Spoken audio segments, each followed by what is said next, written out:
sebelumnya boleh minta waktunya sebentar? Boleh. Sebelumnya di sini aku mau sedikit mengedukasi terkait sifilis. Mungkin bisa dilihat posternya. Baik, mungkin kita langsung mulai aja ya. Yang pertama itu apa sih sifilis ini? Nah, sifilis ini merupakan penyakit infeksi menular seksual yang disebabkan oleh bakteri Treponema pallidum.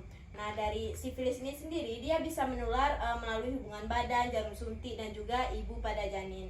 Nah, sifilis ini dia tidak bisa menular melalui penggunaan toilet atau penggunaan baju atau alat makan yang secara bersamaan.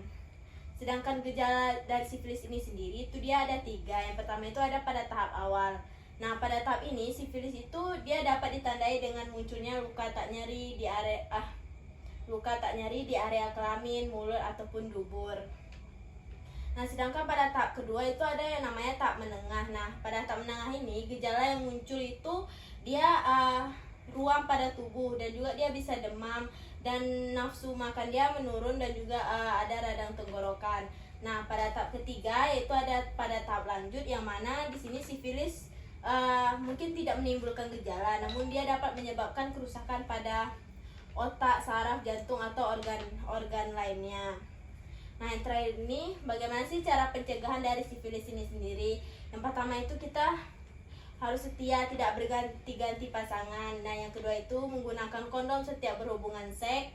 Dan yang ketiga itu memastikan pasangan yang kita itu tidak menderita penyakit menular seksual terutama sifilis. Nah, yang terakhir itu dia harus melakukan pemeriksaan secara rutin terutama bagi orang yang beresiko tinggi terserang sifilis. Nah, mungkin itu sedikit informasi terkait sifilis. Apa yang ada mau ditanyakan? Aku mau tanya, kan di sini bilangnya sifilis bisa menular dari ibu pada janin. Terus jadi dampak dari sifilis kepada kehamilan tuh kayak gimana?